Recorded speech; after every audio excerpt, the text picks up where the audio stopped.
Bizarro World Wednesday night it was. If you like points, holy buckets, we got a lot of points, and we're going to start with the man, Victor Wembanyama, career high, 50 points. He played 32, but he actually did it in what, 27 minutes against the Wizards. 18 of 29 from the field, 8 of 16 from 3, 6 of 9 from the free throw line. Youngest center in NBA history to have a 50-point game, the 4th youngest player ever, and the 8th in franchise history to score 50. It's a lot. Didn't we just have an anonymous executive talk about how he doesn't impact the offense? Well, he did. Yeah. That's why we don't respect anonymous anything. Put your name on that. Where, as far as the short little list of performances that we've already gotten out of Wemby, where are you putting this one? It's got to be up there. This is an insane game. Just the efficiency in which he did it at, and he did it taking 9 free throws. He did it shooting 18 of 29 from the field and 50% from the 3 in 26.5 minutes. That to me is the most important and the most glaring stat, is that he basically had 50 points in half of an NBA game. Like that is unbelievable. And this kind of, to me, was just like this reminder, like, look, we're not going to win a lot of games this year. This is a process. We are developing our team here, but don't forget about me. I'm still the future of this league, and this was an absolutely dominant performance, and I don't remember ever recalling a game this impressive. There you go. Look at that. That's a good list. Interesting. Yeah, that's really good company to be in. And by the way, Devin Booker, I think that game had 70.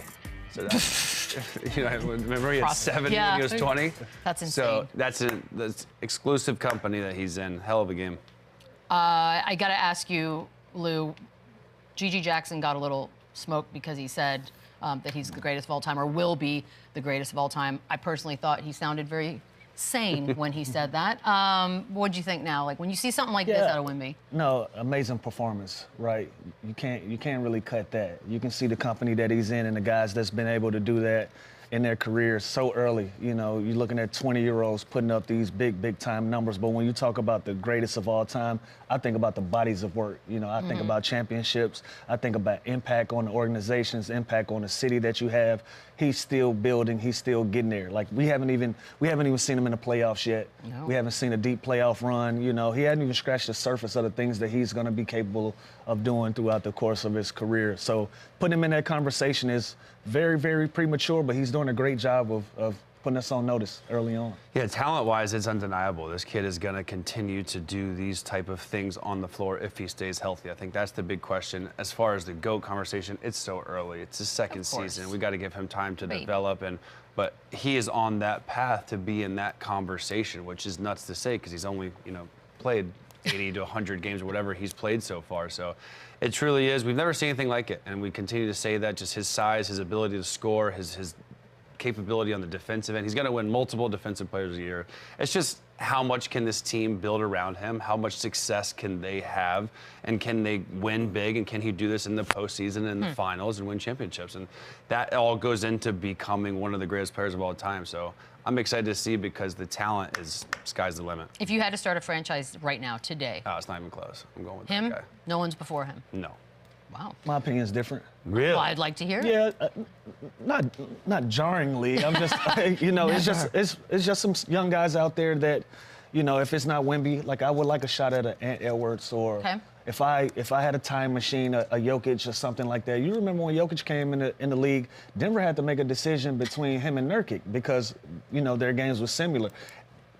At first glance, I thought they made the wrong decision until everything started panning out. But if you're going to start your organization with somebody, Wemby would be an obvious pick. But I still like an Ant Edwards or a SGA now that you see what they've been able to do. So you'd rather the second and third pick than the first pick? Like if I got Wemby, you'd want 2 and 3, and you'd go with 2. Yeah, because I'm seeing the success that they're having.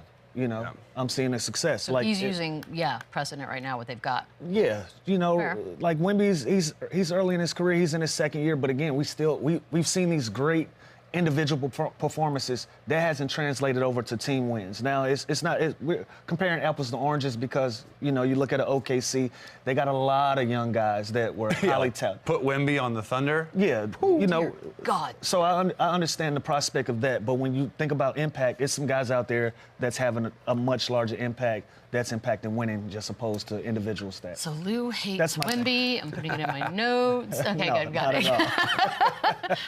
Like I said, a lot of points last night. Let's get to the other guy.